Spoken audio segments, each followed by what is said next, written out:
Na aula passada, nós tínhamos mostrado como construir uma variedade sem bordo, colando o bordo de duas variedades cujos bordos eram difeomorfos.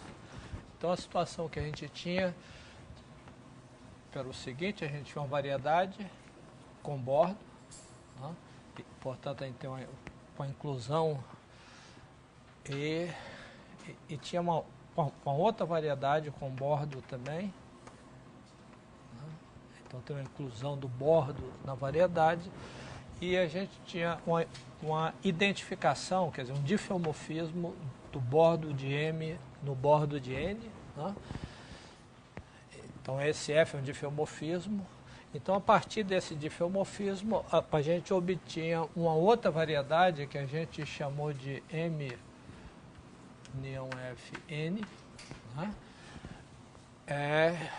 Colando o M com N através dos bordos, identificando um ponto de M com um ponto de N. E, portanto, a gente tinha mergulhos aqui, né?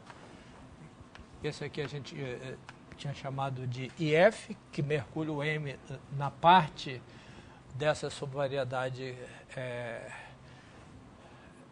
correspondente a M. Um outro mergulho aqui que a gente tinha chamado de JF, né? que mergulha o N. E a gente tinha uma variedade S, que é a interseção dos dois, né?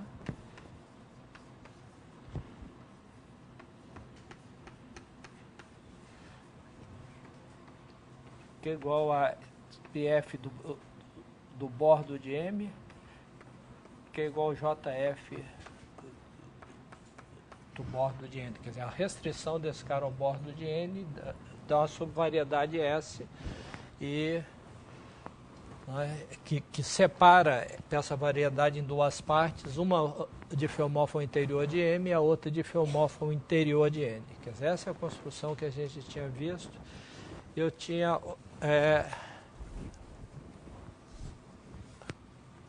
enunciado antes que se a gente tivesse uma outra construção, né, quer dizer, se a gente tem um outro difeomorfismo G, né, para colar as duas variedades aqui, né, a gente teria, bom, aqui a gente tem a mesma situação, né, M, bordo de M, aqui tem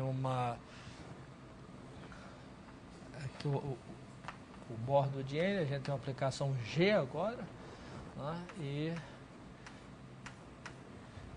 a gente tem essa aplicação que é o IG e o JG. Né. Então a gente queria comparar essas duas, nós vimos nas aulas anteriores, né, que se a gente tomar o G diferente de F, é possível que essa variedade seja completamente diferente dessa aqui. Nós vimos exemplos disso. E o que eu quero observar hoje, sem provar todos os detalhes, é que se G é isotópica, esse é o teorema, né? Se G é isotópica F, né? Então essas variedades são difeomorfas.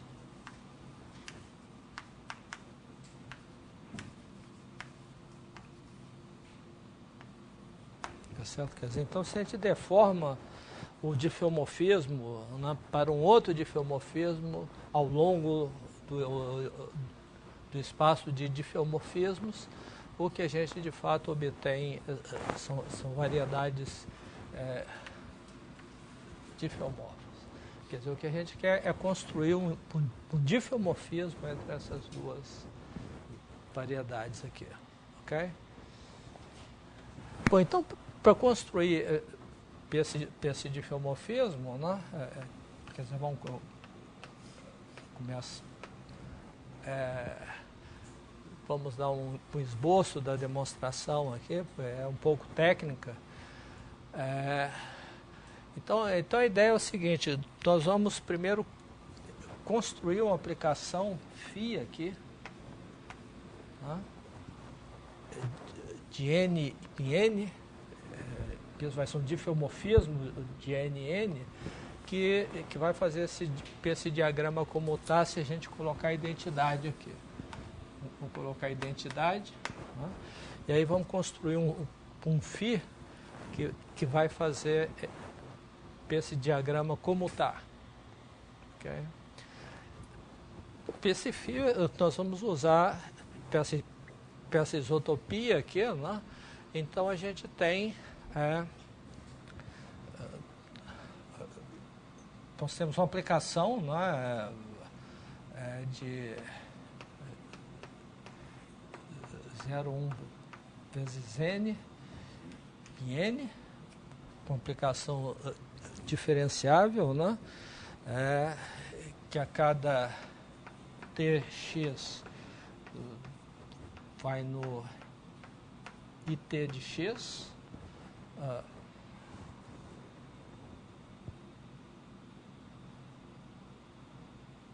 vou chamar alfa índice T de x, né, que é uma isotopia, né, alfa 0 de x G composto com F menos 1, alfa 0 de T de x, G composto com F menos 1 de x, de fato vamos colocar alfa T para T menor ou igual que 1/3, né, ficar, e alfa T de x igual a x para T maior ou igual que 2/3, quer dizer, identidade, né?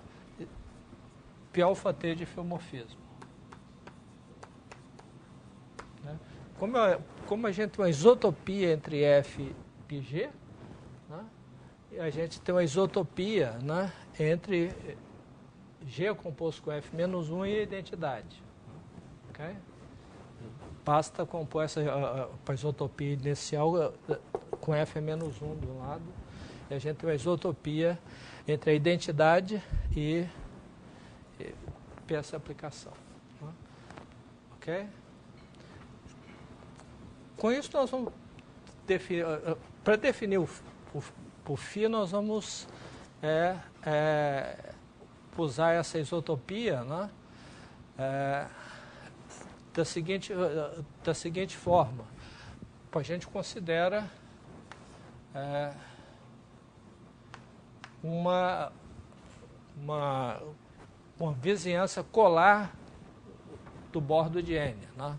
Então, φn, com aplicação de 0,1 vezes o bordo de N, um mergulho, né, em uma vizinhança Vn, uma vizinhança do bordo de N em N. Né? Quer dizer, a vizinhança, isso é uma vizinhança colar.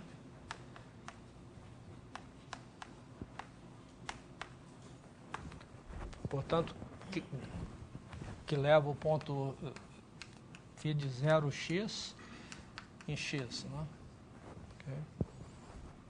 Então, é aquela vizinhança colar que a gente já tinha usado para a identificação, para mostrar a estrutura diferenciável nisso aqui. Okay? Então, com isso a gente define o φ, né? Simplesmente nós vamos tomar o φ de x, o φ de y igual a y, né? Se y não pertence a Vn, a gente vai tomar a identidade lá fora dessa vizinhança colar, né? E dentro dessa vizinhança colar nós vamos tomar o φ de y como sendo o φn, né, de xt se xt igual a φn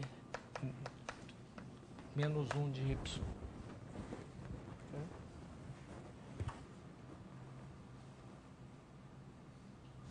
Não, pera aí. φn de alfa t de x t.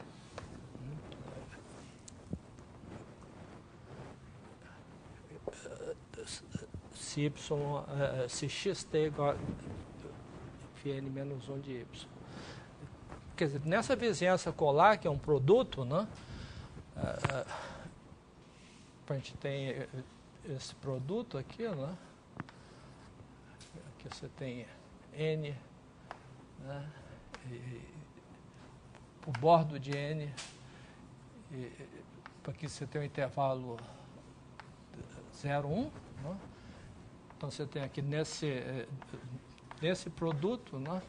Então nós vamos tomar como uma identidade aqui fora, portanto ela encaixa bem com o que está acontecendo, porque quando T é maior que 1/3, ele já 2/3 ele dá identidade, né? E quando T é menor ou igual que T, nessa regiãozinha menor aqui da coisa, o que a gente tem é que a função é constantemente igual a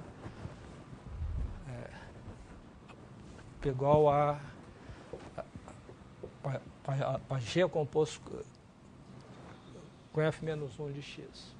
Okay?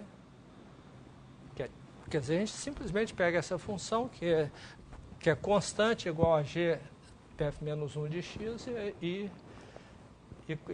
a identidade lá fora usando essa isotopia alfa T aqui. Ok? Tá certo? Com isso a gente definiu esse φ, que de fato esse φn, né? Esse φ é um difeomorfismo de N em N. Né? Ok? Então a afirmativa é que esse diagrama comuta. Né? O que significa isso? Significa... bom. Então, esse diagrama... o que significa o diagrama comutar? Vocês observam o seguinte.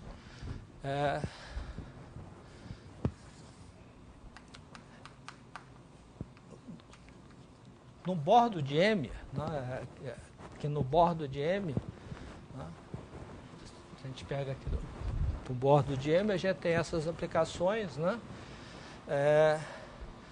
Nós temos essa identificação aqui. Se a gente pega o S aqui, né, essa variedade S, né, e F menos 1, né, nós temos que IF, né, pegou JF composto com F. Né,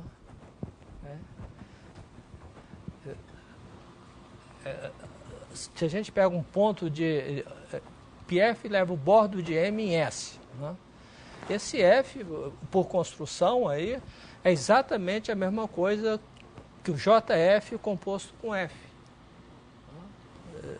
Se eu levo esse ponto do bordo de M para S, isso é a mesma coisa, esse ponto vai ser identificado com a imagem desse, que pelo JF vai parar em S. Então isso aqui é um fato geral da construção aí, né? E portanto, né, analogamente o IG, né, pegou o JG composto com G. A mesma construção, o mesmo argumento. Né? Portanto, em S, né, isso aqui no bordo de M. Agora, em S, né, que é igual a πf do bordo de N, de M, que é igual a JF do bordo de N, né? Para essa variedade, para essa subvariedade do produto, né? A gente tem o seguinte, né? É que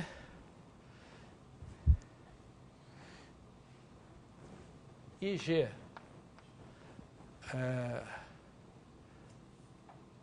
PG composto com IF menos 1, né? Isso é exatamente, né? Se eu tenho IG com IPF menos 1, isso é PJG composto com G composto com F menos 1, né? Composto com JF menos 1.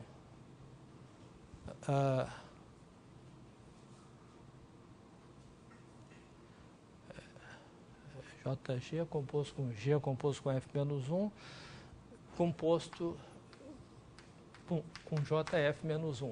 Tá? Quer dizer, eu estou olhando aqui em S, né? Eu estou pegando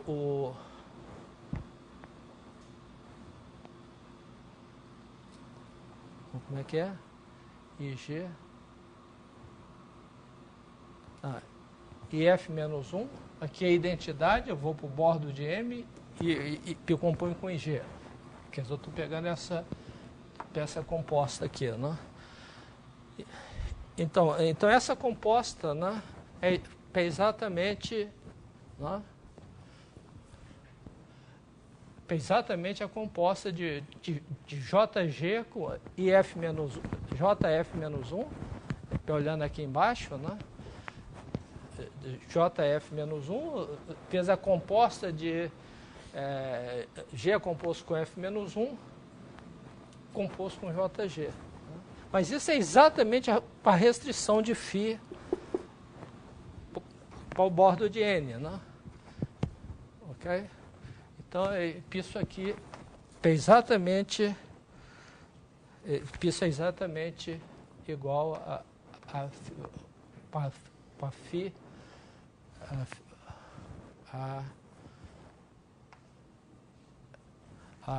aqui isso é exatamente igual em S, né? Para J menos para JF menos 1, JF menos 1, composto com φ, composto com JG, né? Ok? Tá certo? Então esse φ, essa parte do diagrama comuta com aquela outra parte quando a gente restringe a parte comum, que é o S, né?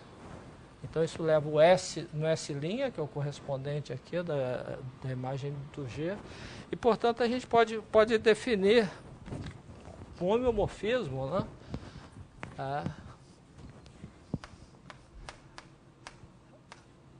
Para H0, né? de M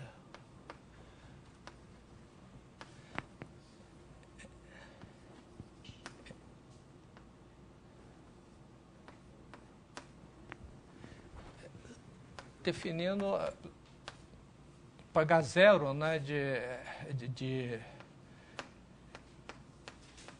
PF de X, de PF de X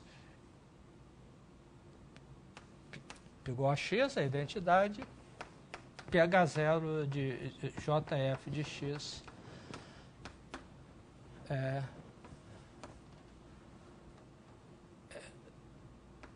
φ composto com JF menos 1 de X. Φ composto, φ de X. Okay. Tá certo? Quer dizer, na parte correspondente a M aqui, a gente usa a identidade, né? A parte de cima, e a parte correspondente a N, a gente usa o φ. Ok? Bom, então, isso aqui é um diffeomorfismo em cada pedaço, né? Quer dizer, esse H0, né? Então, esse H0, então, para H0 é homeomorfismo, e pH0 é dífio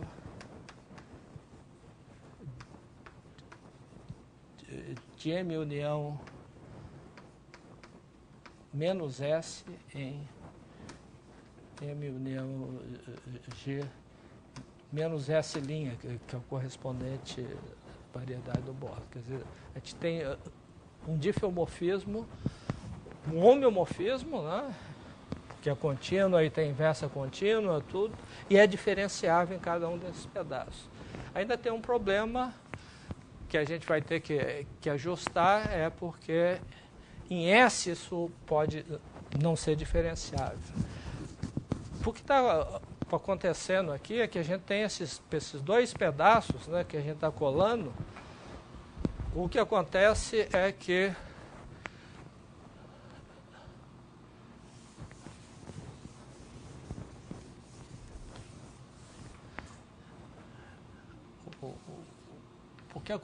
que a gente tem essas vizinhanças colares aqui, né? Esse aqui é o bordo de M. Tem outra vizinhança colar que a gente vai colocar do lado que a gente tá colando primeiro por F aqui, né? Então a gente tem como a gente viu, isso dá uma vizinhança de S na variedade colada, né? Quer dizer, isso aqui a gente tem o IF, e aqui o JF, né? Ok? Tá? E, portanto, uma fibração aqui, uma projeção sem infinito em S, né? Ok? Idem aqui quando a gente cola por G, né? A gente tem a mesma coisa. Então isso aqui está outra vizinhança com essa fibração aqui, né? Acontece que essa aplicação que nós definimos aqui, o H0, né? O que acontece com esse H0 é que esse H0 é diferenciável aqui em cima, né? Portanto, essa fibração aqui, ela vai ser elevada também uma fibração, digamos, diferenciável aqui em cima, na parte de cima. O H0 é diferenciável aqui na parte de baixo também. Portanto, essa fibração aqui, essa projeção, vai ser elevada numa outra projeção diferenciável daqui, da parte de baixo na variedade S'. O problema é que essas coisas em S', isso pode ter um ângulo aí nas duas. Quer dizer, elas não se encaixam diferenciavelmente aqui, né? Ok? Mas isso a gente está numa situação bastante simples, que é um produto aqui. Então a gente vai ter que fazer uma modificação desse H0 numa vizinhança de S' para fazer essas duas foliações se encontrarem bem. Quer dizer, então a gente vai ter que modificar o H0 por um H, apenas aqui no produto, né? Depois a gente passa para a variedade usando os mergulhos, né?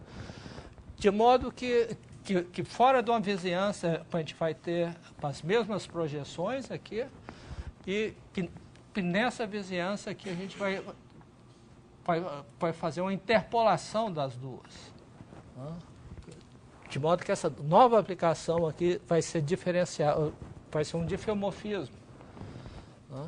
Para isso a gente vai ter que fazer uma interpolação entre essas duas projeções com a terceira, que é a projeção vertical aqui. Então fazendo essa interpolação, a gente obtém uma nova projeção que é sem infinito agora, né? Não apenas no complementar de S', mas sempre, e com essa projeção a gente define o H, que é um novo difeomorfismo, né? Que leva essas verticais aqui nessas curvas diferenciáveis. Tá? Isso aqui é um pouco técnico, mas é usando o argumento que a gente já tinha usado aí com a aplicação exponencial e tem uma função auxiliar, né, que vale 0 fora de uma vizinhança e vale 1 de uma vizinhança menorzinha aqui. Então isso aí, esses detalhes eu não vou fazer e vocês podem olhar nas notas aí.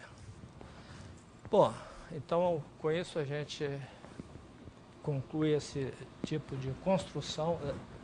Está claro? Alguma pergunta? Alguma questão?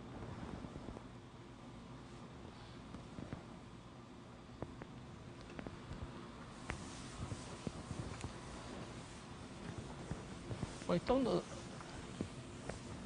essa construção aí foi a partir de duas variedades com bordo.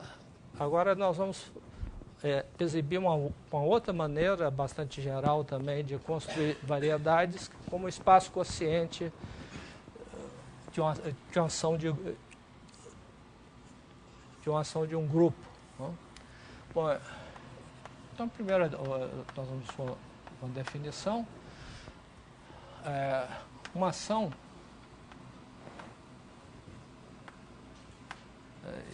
em geral, isso aqui é a gente acrescenta o adjetivo à direita. Uma ação à direita de um grupo G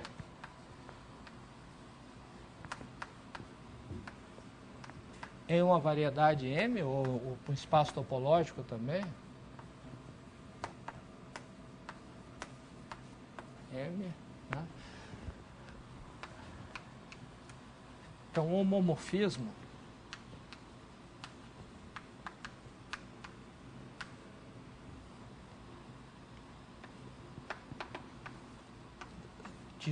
de G, um grupo de fiomorfismos de M. Né? Ok? Portanto, a gente tem que ir de G1 e G2, né? O produto de dois elementos, né? I de G1 composto com I de G2. Quer dizer, esse aqui é um difeomorfismo, esse é outro difeomorfismo, esse é I da identidade igual a identidade de M. Quer dizer, é simplesmente um homomorfismo chamado uma ação do grupo, e mais ainda, se G é grupo de Lie, eu digo, a ação é diferenciável, digamos, sem infinito, né, se de aplicação é sem infinito nas duas variáveis.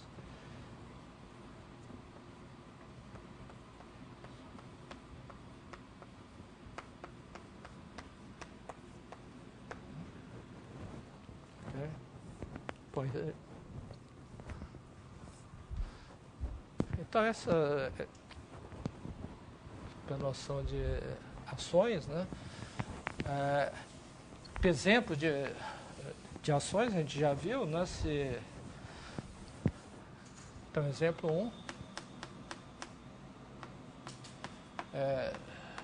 Se X é um campo de vetores, né?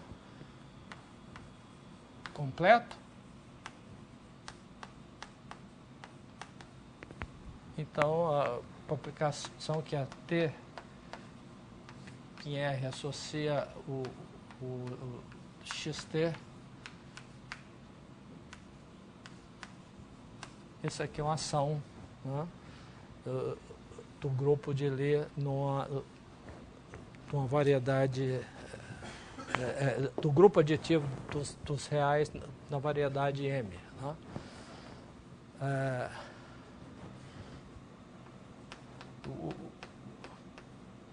Por exemplo, 2, a gente tem uma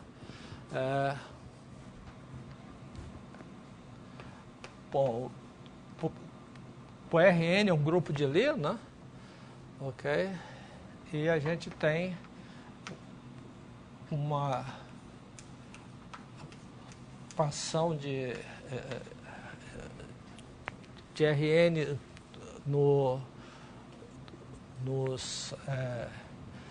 que a cada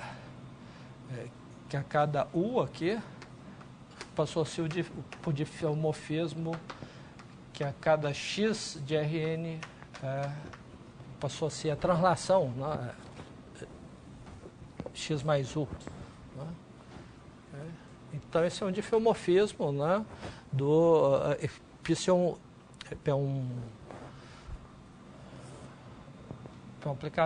um homomorfismo, né? Do grupo aditivo de Rn no grupo dos difeomorfismos de Rn. Né?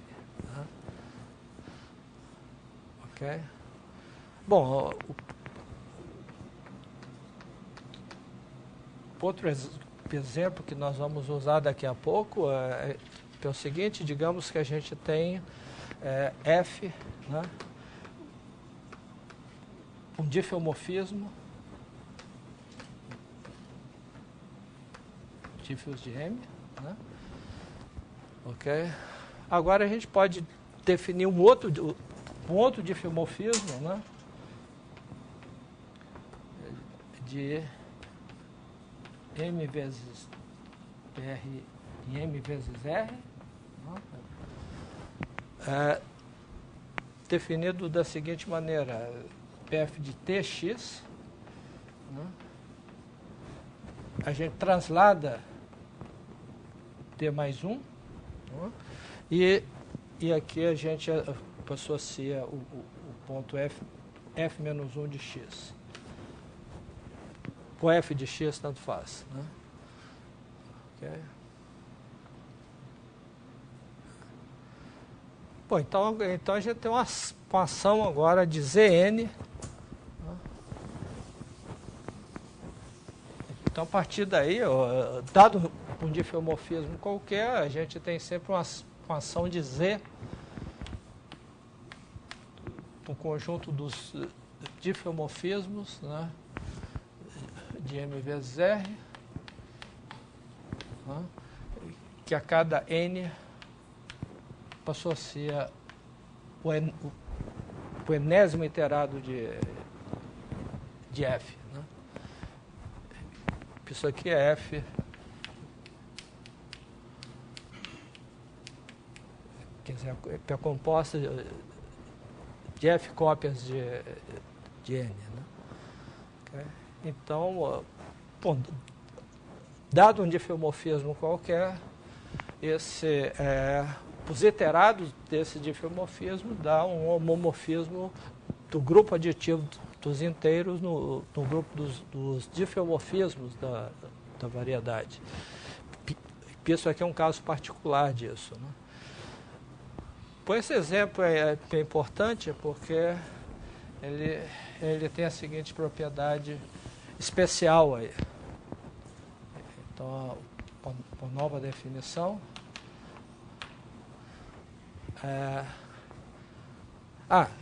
você tendo uma ação, eu esqueci de falar aqui, você tem uma noção de órbita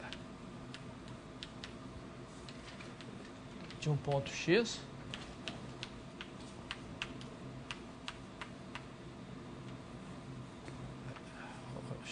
de órbita de X, é exatamente o conjunto dos IG de X com G pertencente a G. Isso é um subconjunto de M, né? Um conjunto dos iterados do ponto X pelos elementos do grupo. Né? Então, aqui no caso, a órbita de um ponto X é a imagem da curva integral do campo pelo ponto X. Né? Okay? Aqui a órbita de um ponto X é exatamente a reta, né? Bom, no caso aí todo o Rn, né? Porque está transladando por vetores de Rn, então a órbita é todo o Rn. E esse caso aqui, essas órbitas vão ter, como a primeira coordenada está sendo transladada, né? A gente tem o seguinte,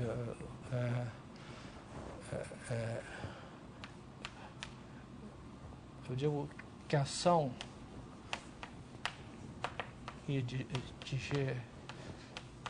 os difeomorfismos de M é propriamente descontínua,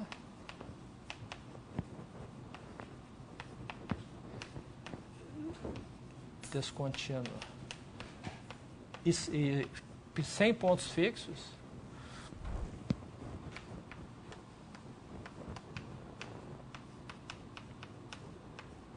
se cada ponto, né,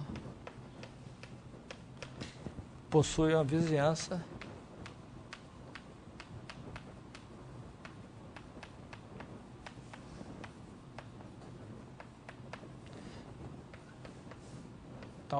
tal que toda a órbita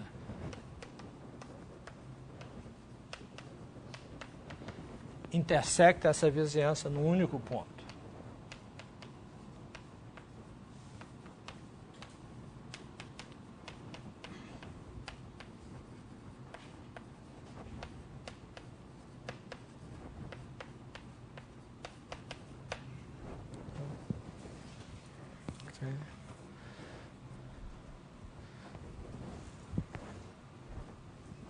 Quer dizer, então,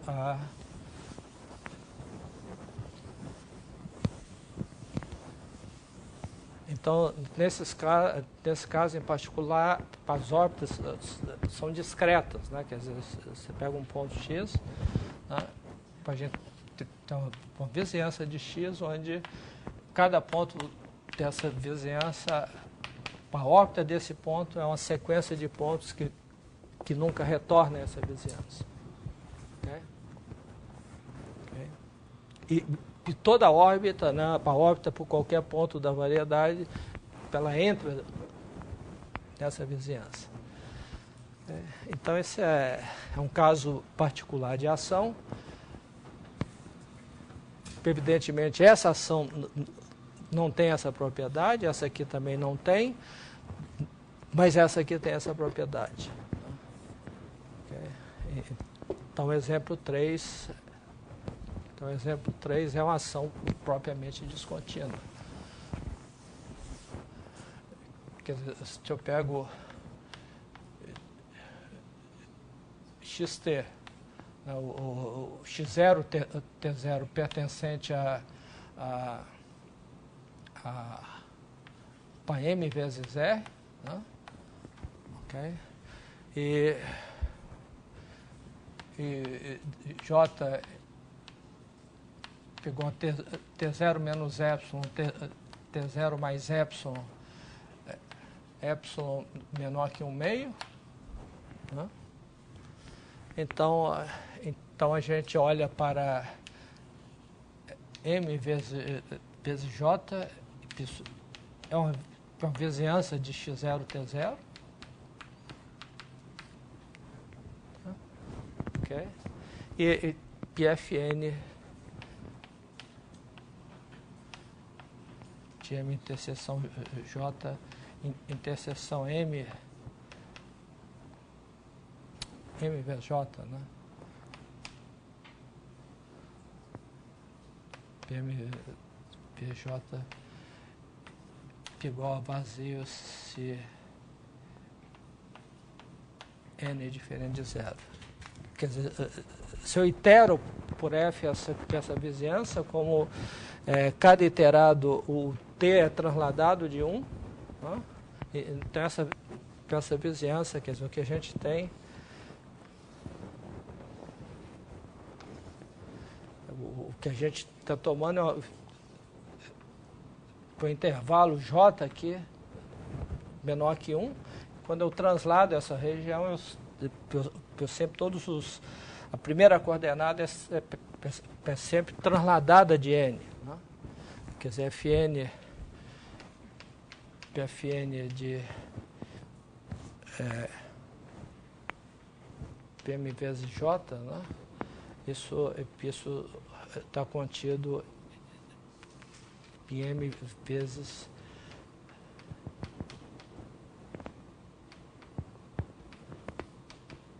T0 mais N menos Epsilon, mais Epsilon menos Epsilon. Isso é traslada, é igual de fato, né?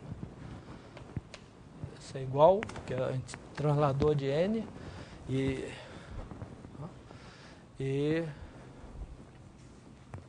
portanto é disjunto, né?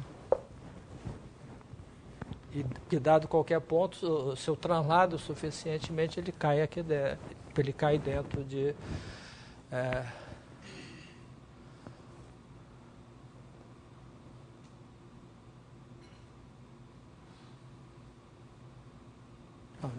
então, desculpa, porque eu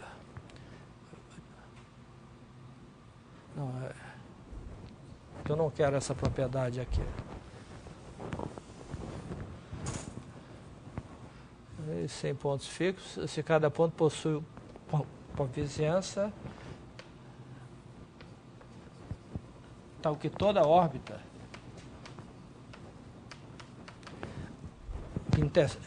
intersecta essa vizinhança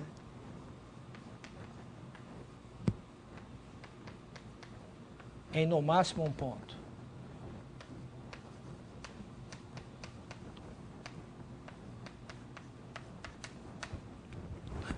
Em particular, então o que eu estou dizendo é que um ponto dessa vizinhança, ele nunca volta a essa vizinhança, né? Okay? Mas, evidentemente, um ponto aqui do lado, se isso aqui é 0, 1, no intervalo 0, 1, você pega um intervalo pequeno, um ponto aqui, ele nunca vai entrar aqui por uma translação, né? Certo? Bom, exemplos disso, quer dizer, então essa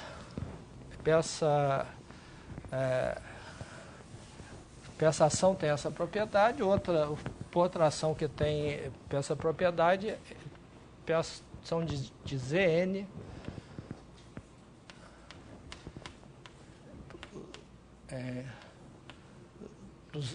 nos difeomorfismos de Rn, que a cada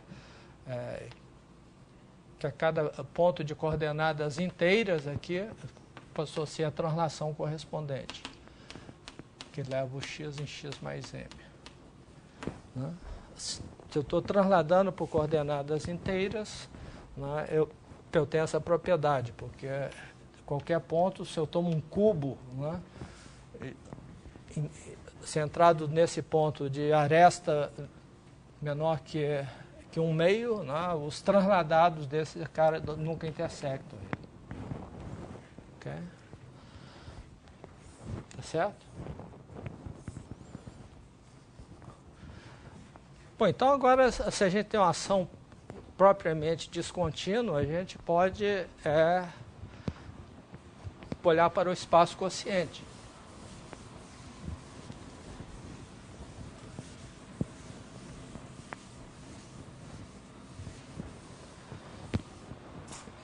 Então, seja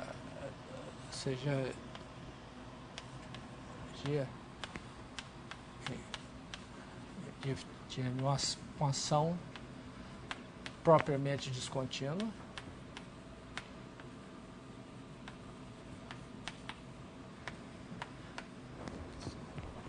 Aliás, dado uma ação qualquer, né, isso aqui é uma ação, né, uma ação qualquer, a gente pode definir uma relação de equivalência em M, né? X é equivalente a Y, por definição,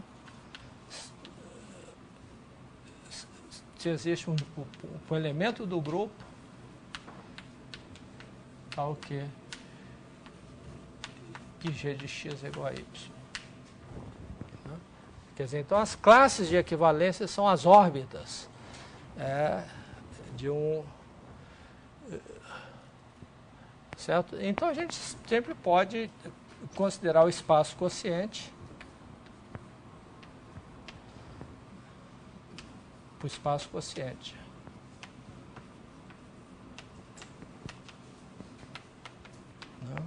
E a projeção no espaço quociente, e no espaço quociente a gente pode colocar sempre a topologia quociente. Dado a relação de equivalência qualquer no espaço M, isso é óbvio que isso aqui é uma relação de equivalência pela estrutura de grupo, né? E por ser homomorfismo, então a gente sempre tem um espaço quociente e a topologia quociente, onde o aberto aqui é um subconjunto aqui aberto, se a pré-imagem desse conjunto é aberto em M. Essa é a topologia quociente, isso a gente tem sempre. O fato novo aqui é que se a gente tem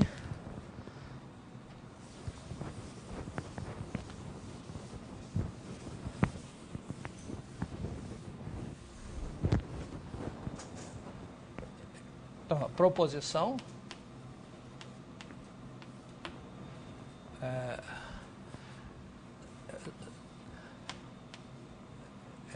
se G se a ação de G é propriamente descontínua,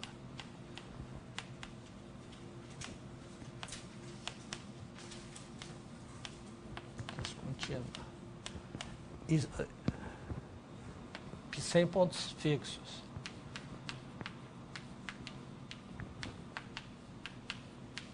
e o espaço quociente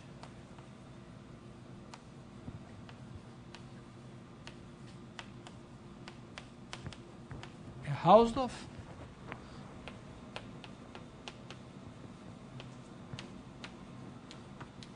então vamos chamar esse espaço quociente também aqui de o espaço das classes de equivalência por M sobre G, né? Então o espaço quociente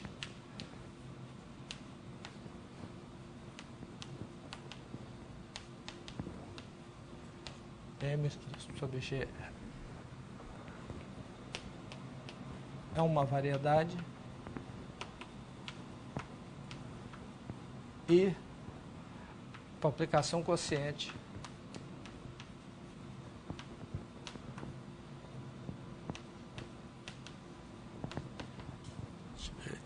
Q de M sobre G é uma aplicação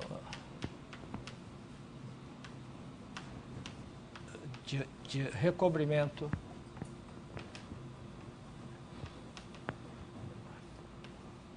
sem infinito, holomorfa, o que for, né?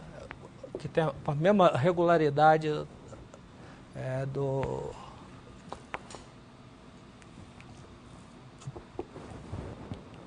dos difeomorfismos em M. Okay?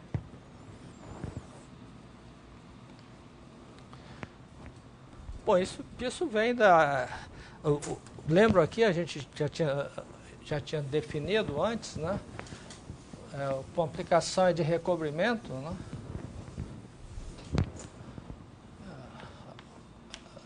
Definição. A gente diz que π de M em P é uma aplicação de recobrimento.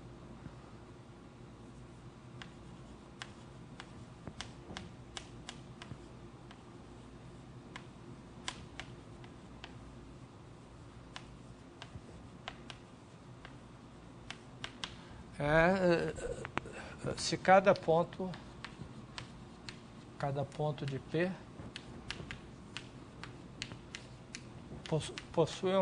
possui uma vizinhança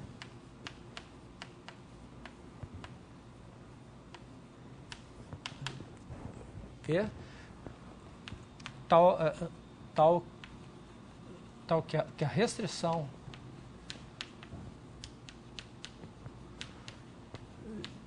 de π, né, para cada componente conexa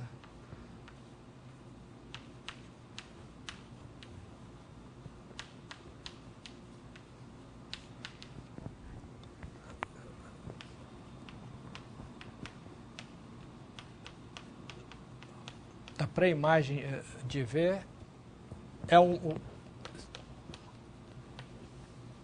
homeomorfismo sobre V.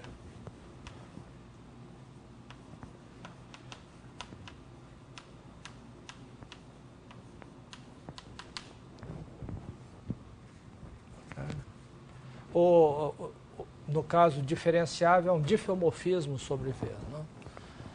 Ok? Então, isso aqui é uma aplicação de recobrimento diferenciável. Né? Por quê? Pela definição. Né? Quer dizer, você pega...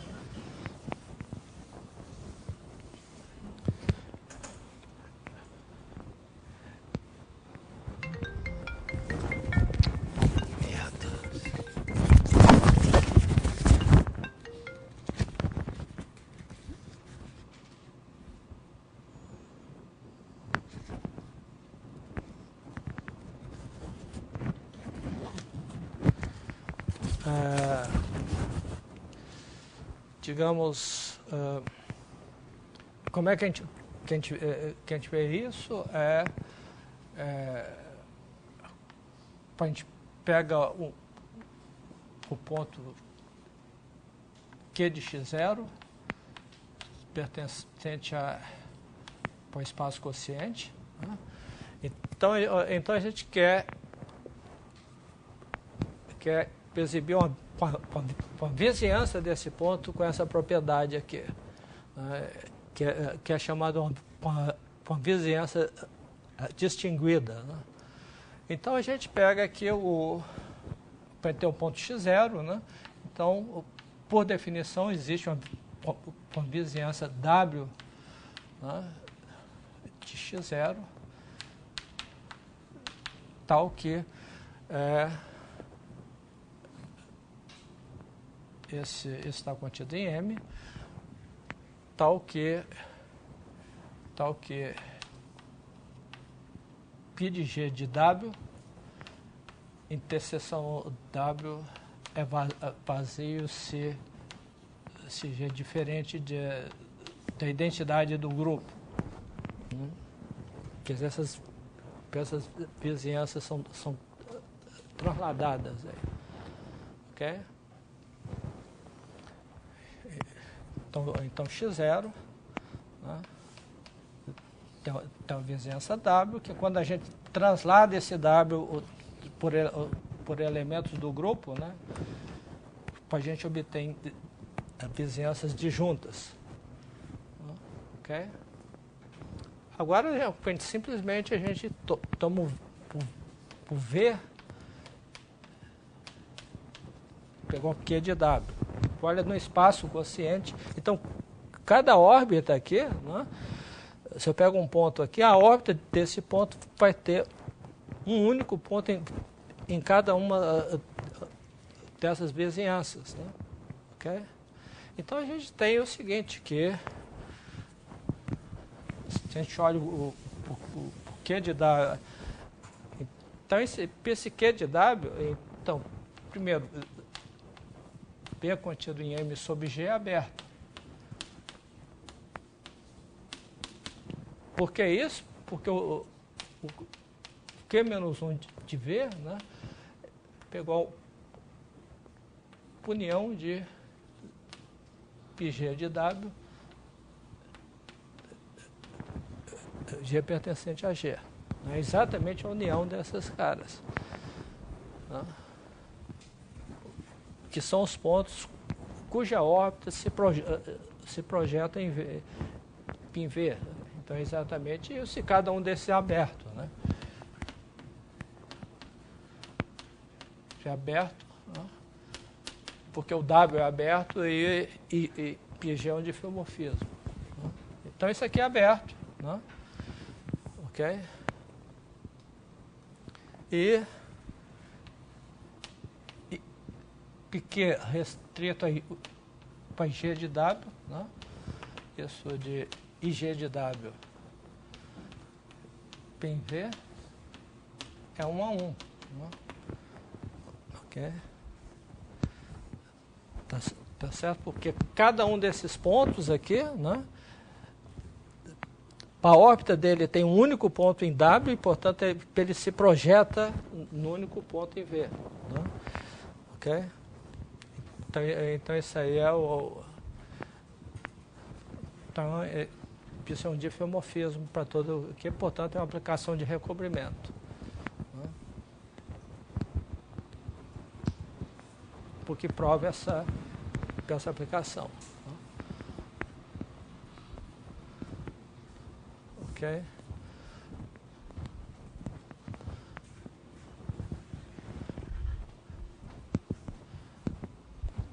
Bom, então exemplos, a gente já viu aí, né?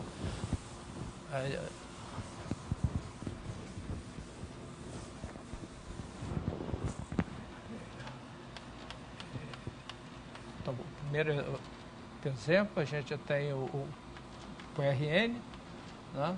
Depois a gente tem a passão por translações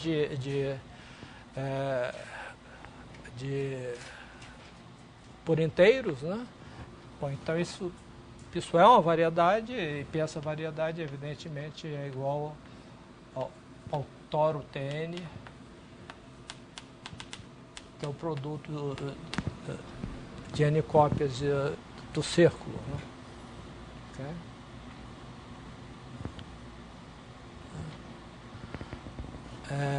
O outro exemplo, né?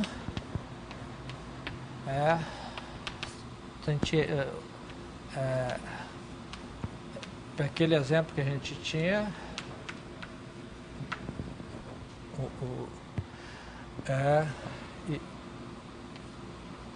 então agora a gente toma F de M vezes R em M vezes R, né? A aplicação F de Tx igual a T mais 1 F menos 1 de X, né?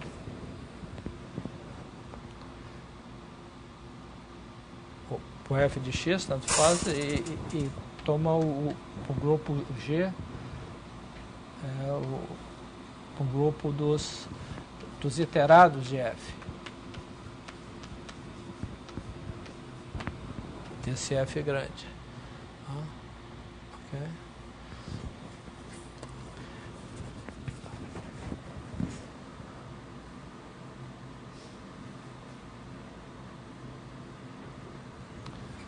Bom, então,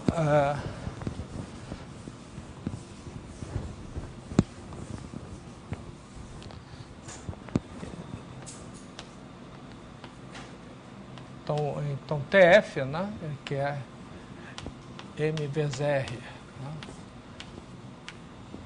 o espaço das órbitas de F, isso aqui é uma variedade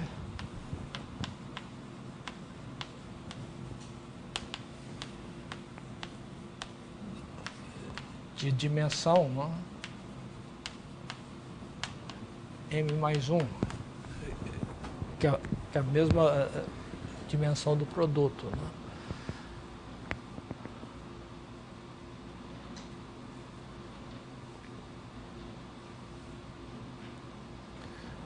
Okay. Então, esse TF, a gente tem M, né?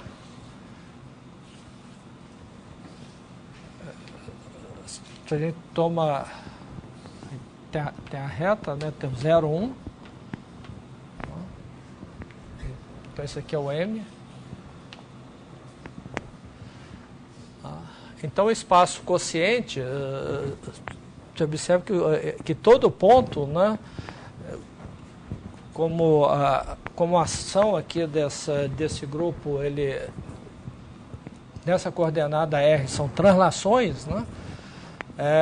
se a gente pega esse intervalo fechado aqui, se translada, isso gera, né, o espaço todo quando transladado de inteiros na primeira coordenada. Né? E o diffeomorfismo ele leva cada um desses pedaços no correspondente transladado. Né? Então, o espaço quociente, né, aqui é representado exatamente pelo quociente desse pedaço aqui. Né?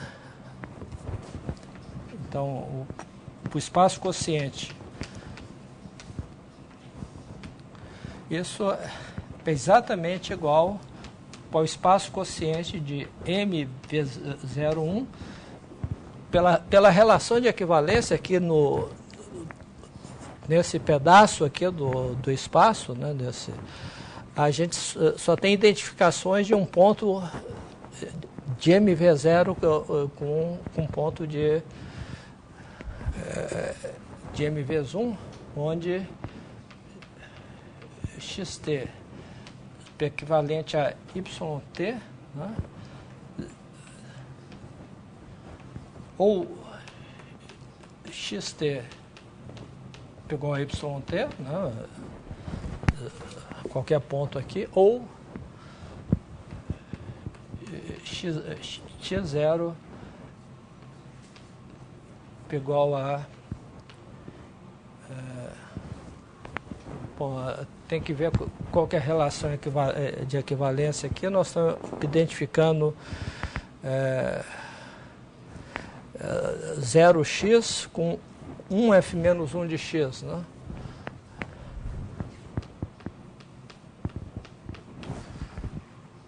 Bom, eu troquei aí a ordem dos fatores, mas não tem importância. X0 ou, né? Ou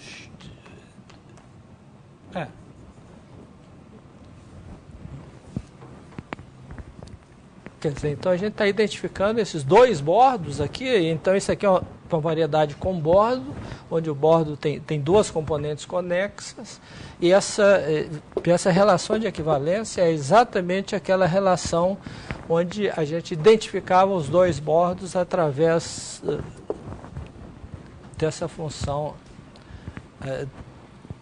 desse diffeomorfismo F. Né?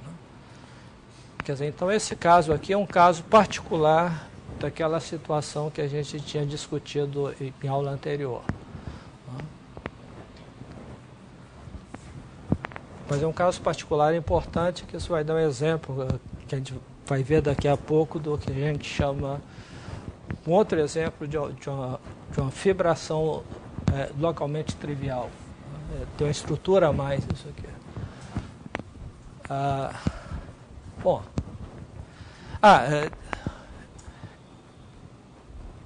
na proposição aí eu coloquei a hipótese que o espaço quociente é o espaço de Hausdorff. Né? Bom, isso pode não acontecer para uma com ação localmente trivial.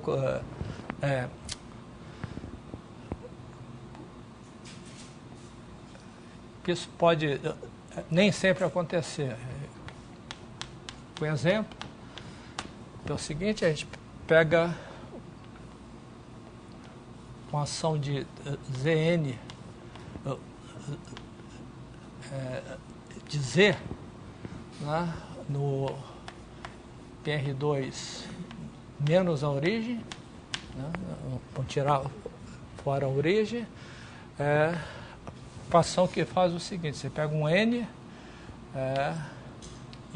e um ponto x, y, não nulo, né, a gente leva em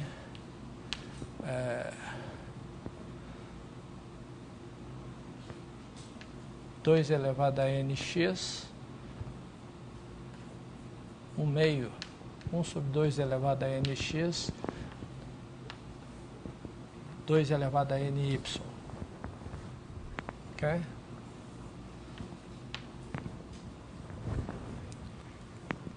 Quer dizer, em outras palavras, esse é a órbita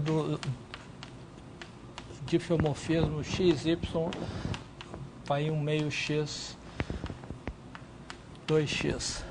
Quer dizer, se a gente itera esse difeomorfismo, né, F, que é um difeomorfismo de R2, a gente está olhando para o espaço de órbitas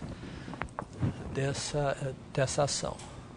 Olha, então nós estamos tirando a origem fora, né, porque a origem tem um ponto fixo, né, então a gente tem que tirar fora porque as ações que a gente está considerando não tem ponto fixo. Então o que a gente vê nessa ação é o seguinte: tem o eixo real, o eixo imaginário aqui. Então, se a gente pega um ponto aqui, né, com y igual a 0, 2y, com y igual a 0, né, ele permanece com y igual a 0 e a órbita desse ponto se acumula em x. Né? Então, se a gente chama um ponto aqui Z, a gente tem f de Z, F2 de Z e assim por diante. Por outro lado, se a gente pega no eixo do x, dos y aqui, se a gente pega um z aqui, os iterados dele vão se afastar da origem e negativamente eles se aproximam da origem. E que se a gente pega um ponto qualquer aqui, né, a primeira coordenada se aproxima da origem e a segunda coordenada cresce, né? Ela é multiplicada por 2 elevado a n. Okay? Então, o espaço quociente aqui, então essa ação, ela não tem ponto fixo, né? E ela tem a propriedade que todo ponto tem uma vizinhança que não volta mais para intersectar essa vizinhança. Basta tomar um pequeno retângulo em torno desse ponto que a gente vê isso. Mas o espaço de órbitas, agora, ele não é Hausdorff. Por que não é Hausdorff? Porque se a gente pega, então a gente pega um ponto aqui, né, e pega um ponto aqui, né, se a gente olha para a órbita desse ponto e a órbita desse ponto, não existe uma vizinhança dessa órbita que seja disjunta daquela. Por quê? Se eu pego qualquer vizinhança aqui e qualquer vizinhança aqui, né, por menor que seja essa vizinhança, quando eu começo a iterar essa vizinhança, né, ela começa a contrair nessa direção, expandir na outra, e chega num ponto que ela vai ter que intersectar essa vizinhança aqui. Então, qualquer que seja essa vizinhança, qualquer que seja essa outra vizinhança, vai ter um ponto aqui cuja órbita intersecta a outra. Então, essas duas órbitas aqui, que são disjuntas, né, essa aqui é uma órbita para cá, essa outra fica aqui, elas não têm vizinhanças disjuntas. Né? Então, o espaço quociente não é Hausdorff. Tá? Então, a gente tem que sempre que verificar e tem um exercício aí nas notas, que é uma maneira de verificar isso para mostrar que as classes de equivalência são fechadas. Quer dizer, então, exercício, né?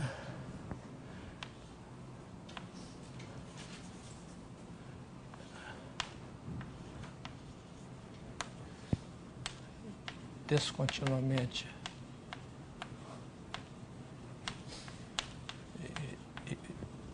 e sem pontos fixos. Então, M sobre G é Hausdorff.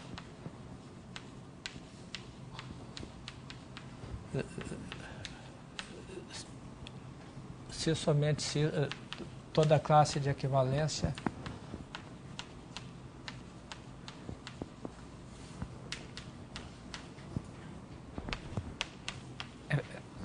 é fechada em MVZ.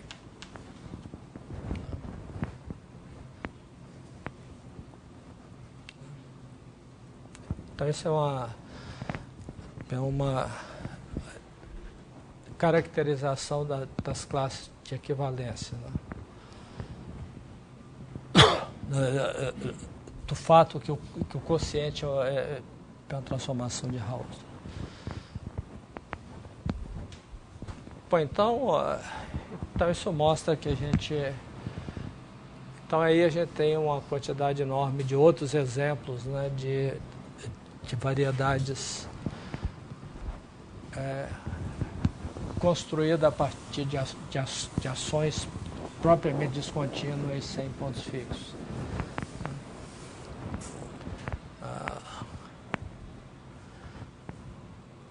E cada uma delas é ligado a essa noção de espaço de recobrimento, né? Bom, então eu vou discutir aqui algumas propriedades básicas de espaço de recobrimento, né? Algumas proposições bastante simples. Quer dizer, então, seja π de MP com espaço de recobrimento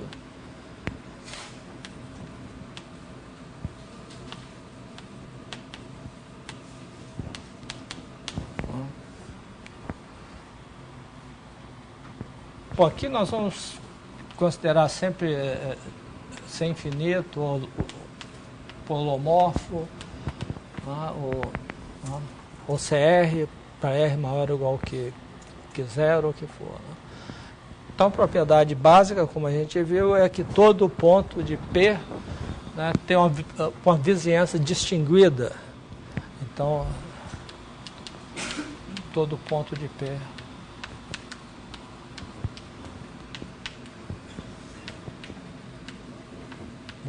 uma vizinhança distinguida. Isto é, uma vizinhança cuja pré-imagem, né, cada componente conexa da pré-imagem para restrição de π a um difeomorfismo sobre essa vizinhança. Então, essa é a propriedade básica de... Bom, então, nós temos algumas definições. Primeiro, o conjunto dos automorfismos de π. Isso aqui é um subgrupo dos grupos dos difeomorfismos de M, subgrupo. Definido da seguinte propriedade: o difeomorfismo é um automorfismo de π se somente se π composto com φ é igual a π. Ok? Pode ser para definição de automorfismo, né? Isso evidentemente é um subgrupo, né? Porque você pega dois automorfismos que tem essa propriedade, a composta também tem, né? Porque π composto com π1 composto com φ2 é π composto com φ1 composto com φ2, isso aqui é igual a π. Isso é igual a π, né? Se os dois forem... Bom, isso significa exatamente, quer dizer, se a gente pega um P, um ponto Y pertencente à base, né? Então, a pré-imagem é a fibra por P,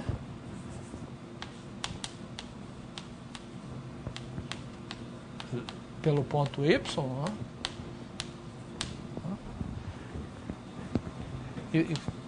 E φ é automorfismo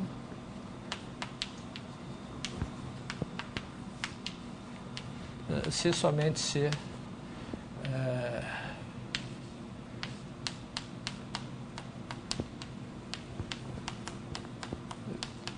um difeomorfismo que leva a cada fibra na fibra, né? Quer dizer, então você tem um recobrimento, cada fibra é um conjunto discreto de M, e a aplicação de um automorfismo é simplesmente um difeomorfismo que leva essa fibra nela mesma, né? Então esse é o conjunto de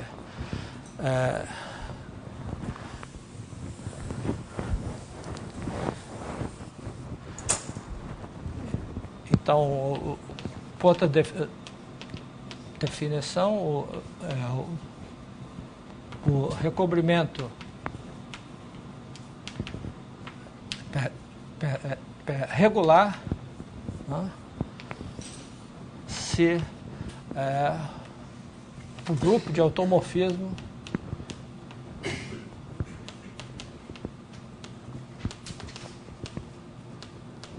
age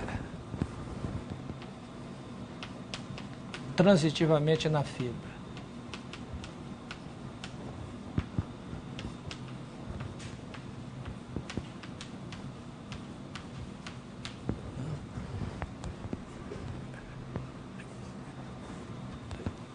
Quer dizer, se a gente tem 2 pontos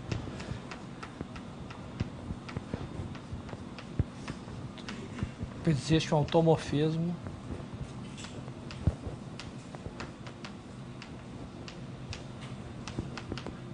tal que φ de x1 é igual a x2.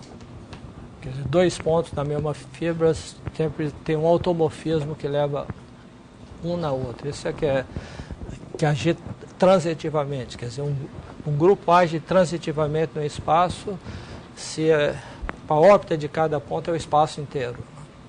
Então isso aqui ele age transitivamente nas fibras, né? E nesse caso aí a gente tem o seguinte, bom, a primeira observação, né,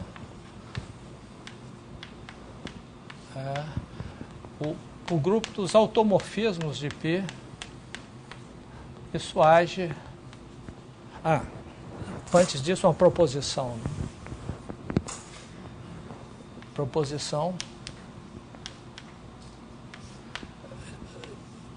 Se a gente tem φ1 e φ2 automorfismos de um recobrimento, né? Se esses 2 automorfismos coincidem num ponto x0,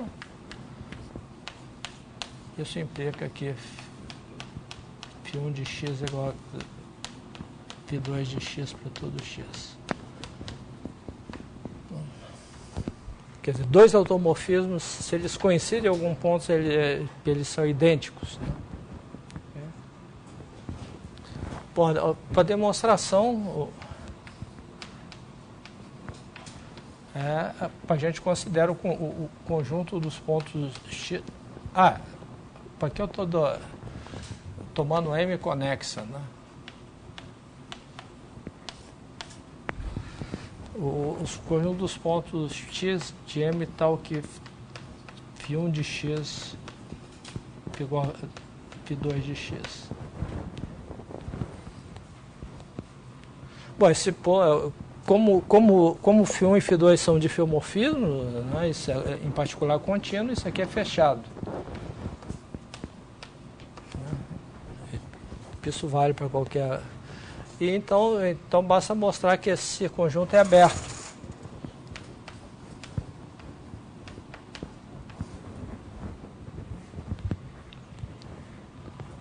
Por que esse conjunto é aberto?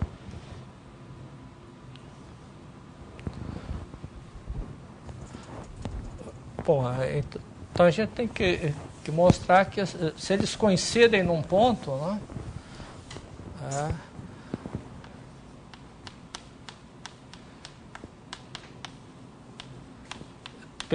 eles coincidem numa vizinhança desse ponto.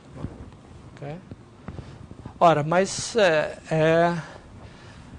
então a gente pode considerar a imagem, okay, desse ponto, né, e ver uma vizinhança distinguida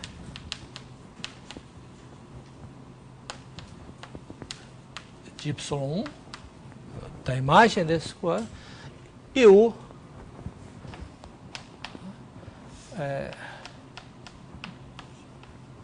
componente conexa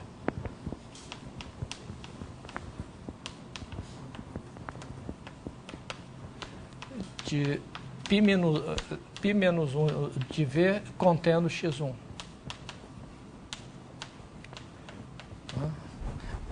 Então, eu tenho y1 aqui, tem essa vizinhança V, e tem a pré-imagem dessa vizinhança, né? Então eu pego a componente conexa, né, que contém o ponto x1. Né? Ok?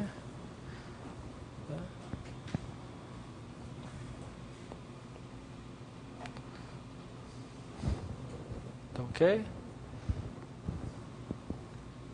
Ora, então π restrita U é um homeomorfismo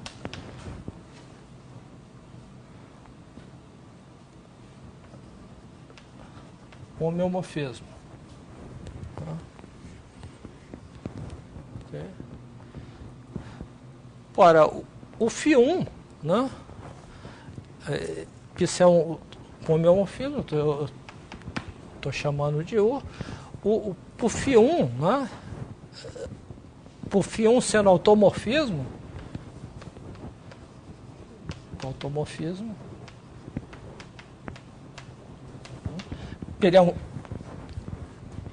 ele é um difeomorfismo, né? Então nós temos que φ1 de U é igual ao 2, né? É tal que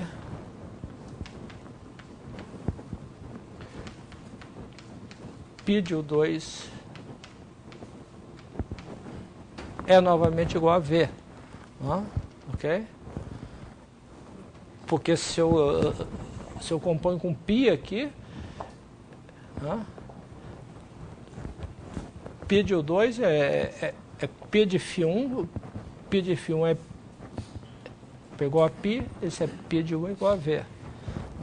Então, π de U2 é igual a V. Né? Portanto,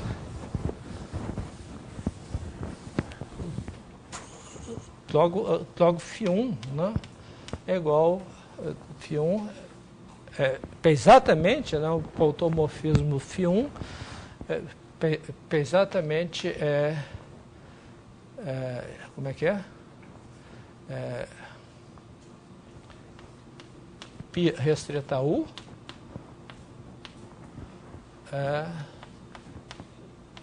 π restrita 1 menos 1. Quer dizer, essa aplicação é um homeomorfismo de... Quer dizer, isso aqui leva o U em V e essa outra inversa leva esse V em 1. Pô, analogamente, o φ2, né, φ2 de x1 igual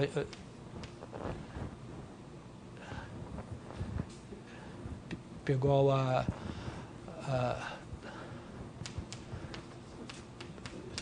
φ1 de x1 pertence a 1, né, também essa vizinhança, nós temos que o φ2 pela mesma razão é exatamente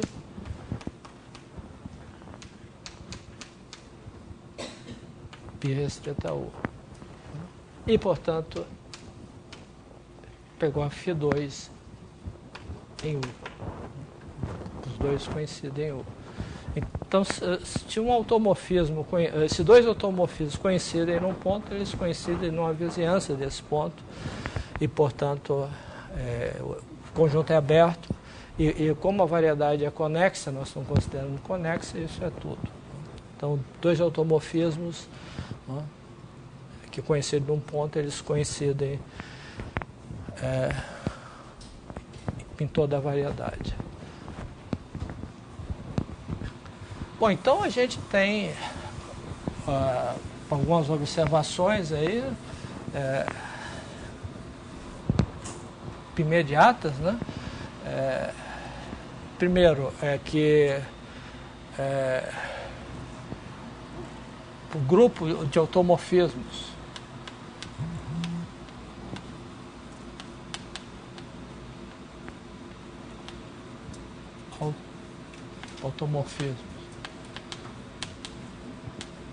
age descontinuamente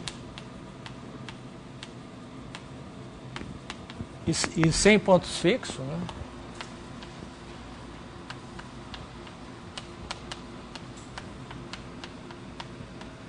Em M. Okay. Isso é evidente, né? Porque você pega um X1 pertencente a M, né? A gente tem uma vizinhança distinguida de X1, né? E toma o componente conexa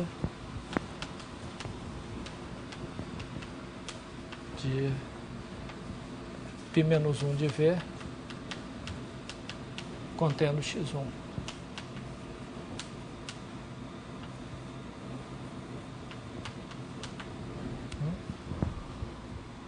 Ok? Então a gente tem que φ pertence ao automorfismo de π.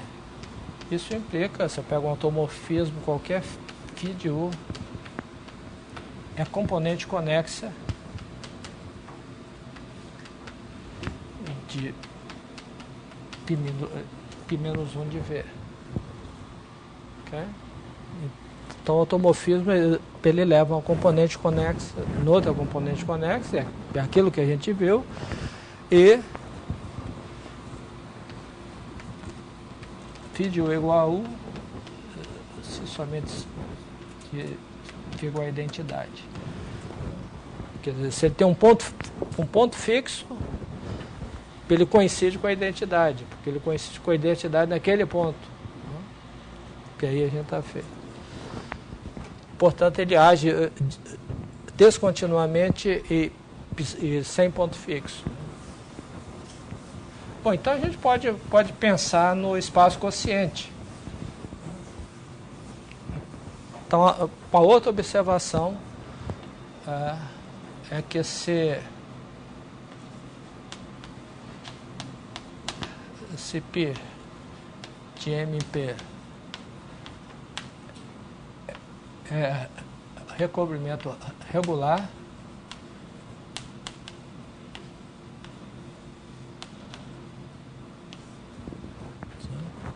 então P coincide, né, com o espaço quociente. Tem uma ação do automorfismo de π em M e o espaço quociente, porque pela observação anterior, isso aqui é uma variedade, né, e essa variedade é difiomorfa a P.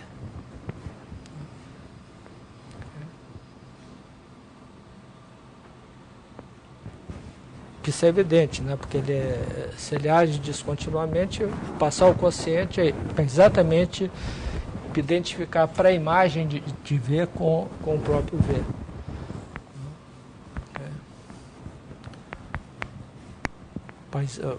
Para isso é necessário que ele seja regular, porque se não for regular, por exemplo, com possibilidade seria o automorfismo de Pi ser constituído apenas da identidade. Tem vários exemplos onde isso acontece. Então nesse caso, o espaço quociente é M, não é o P. Né?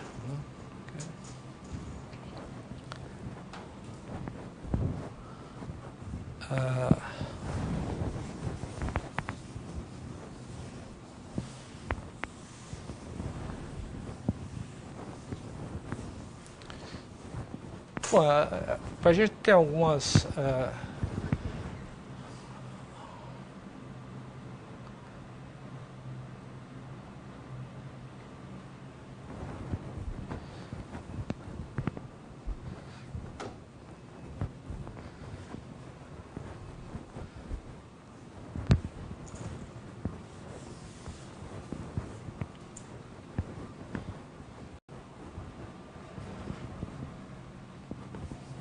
então, a gente gostaria de relacionar objetos ligados a P com objetos ligados a M. Né?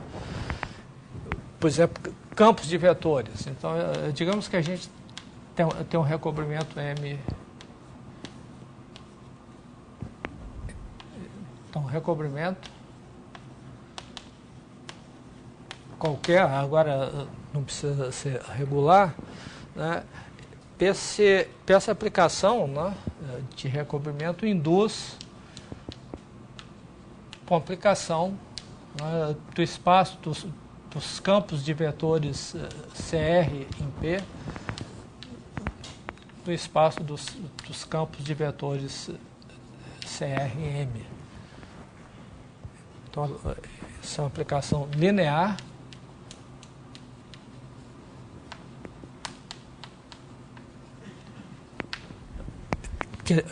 Que é definida da seguinte maneira: π estrela de x, né, você tem um campo de vetores em x, a gente quer definir um campo de vetores em M, né? Então a gente tem que aplicar em um ponto x, né? Um ponto x.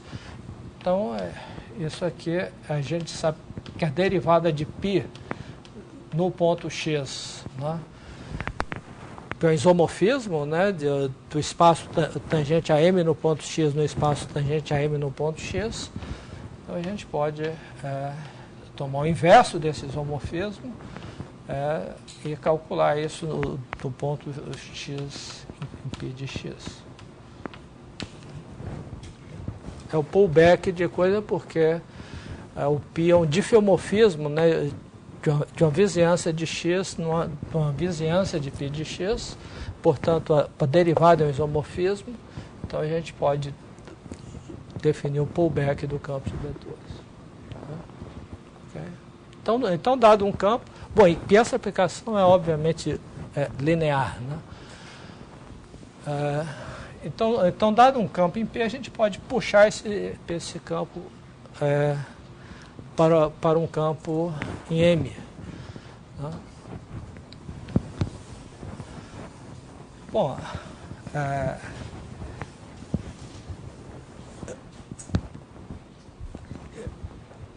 que propriedade esse campo aqui tem?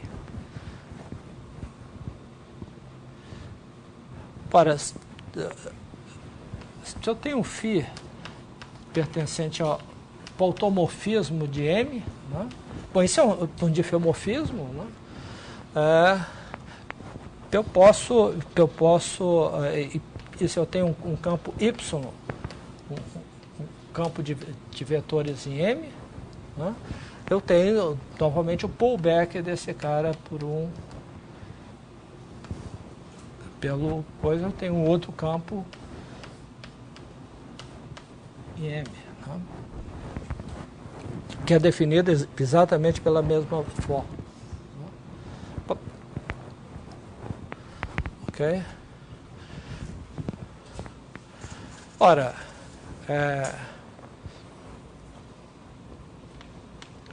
como o π composto com φ é identidade, né? Ok?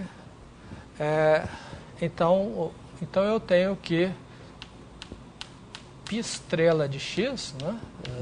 Se eu tomo π estrela de um campo x, o pullback de um campo x aqui, né? Isso é a mesma coisa que π estrela de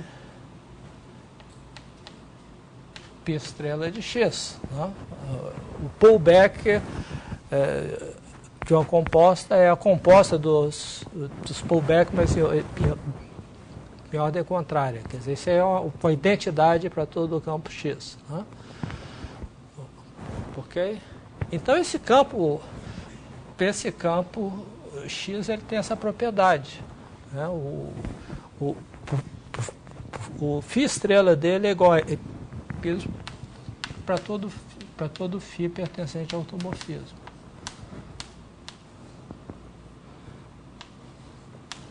Okay? Ora, mas agora, para outra observação é que vale a recíproca disso aí. Se y é um campo de vetores de classe CR de M, tal que o pullback de y por φ é ele mesmo para todo φ automorfismo de M, né? Então existe um único campo x pertencente a de P, tal que y pegou a π estrela de x. Okay?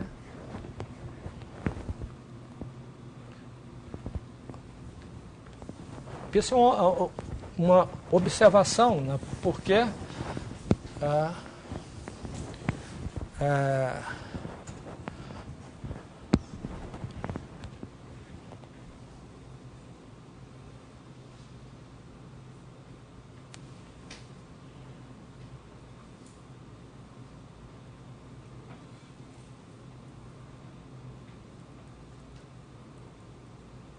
não, dessa observação aqui a gente precisa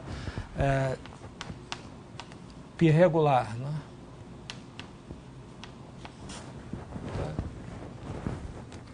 Quer dizer, para essa observação a gente tem que ter um automorfismo. Bom, então a gente pega um ponto y pertencente a P, né? Então a gente tem que calcular que encontrar um vetor x de y. Né? Ora, para isso a gente olha para a pré-imagem aqui, olha para o π-1 de y. Né? A gente tem um campo de vetores y aqui em cima, então posso pegar, numa dessas pré-imagens eu tenho y1, eu tenho um campo y de y1 aqui. Okay? Tem um vetor tangente que é y de y1, e a derivada de π eu sei que é um isomorfismo, portanto posso tomar o vetor derivada de π no ponto y1 vezes y de y1. Ok? Ora, mas esse vetor que eu encontrei aqui, ele depende da escolha do ponto y1. Né? E agora eu tenho que mostrar que ele não depende, ele dá de fato um campo de vetores. Ora, para isso eu pego um y2 aqui e olha o correspondente y de y2. Né? Agora eu quero projetar isso pela derivada de π. Né? Ora, mas eu sei que esse cara aqui, que tem um automorfismo que leva y1 no y2. E esse ponto, pela propriedade aqui, né,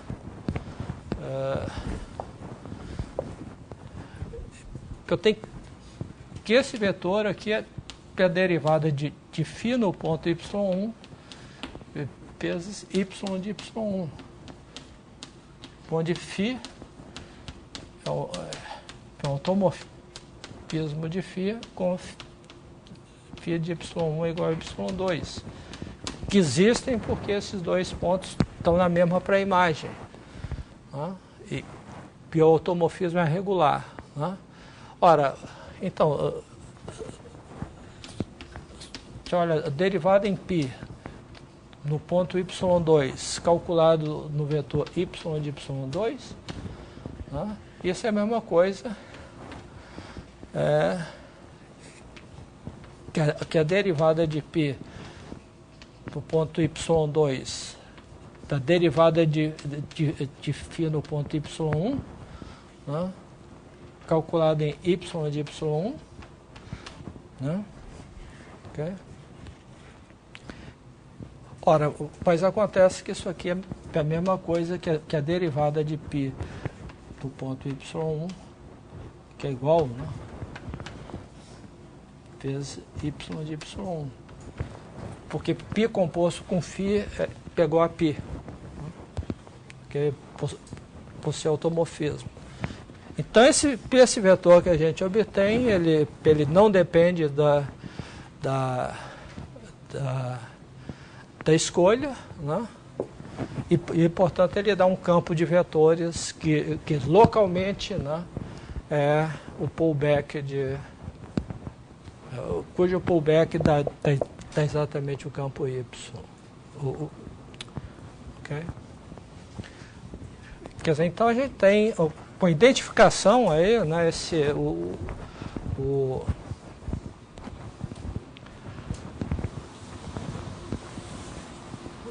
então, o que a gente o que eu acabei de mostrar aí é que o pullback de campo de vetores, né,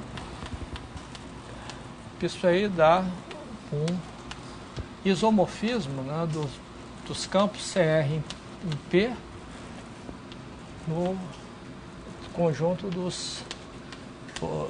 no subespaço dos campos CR de M e tal, que φ estrela de y é igual a y para todo φ automorfismo de π. Bom, isso aqui é um subespaço, né, do espaço dos campos CR de y, e isso aqui é um isomorfismo. Se π é regular. Né? Quer dizer, os campos de vetores em P são identificados com os campos de vetores em M invariantes por... Né? Okay? Bom, um caso particular, né, nós temos que campos de vetores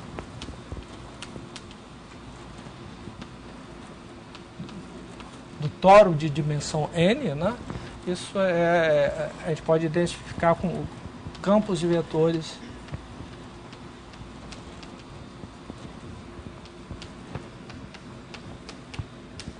de Rn, né, tais que x de x mais m pegou x de x, são campos periódicos, né, para todo m pertencente a Zn. Você tem que encontrar um campo de vetores no toro, é a mesma coisa de um campo de vetores πRn que é invariante por translações.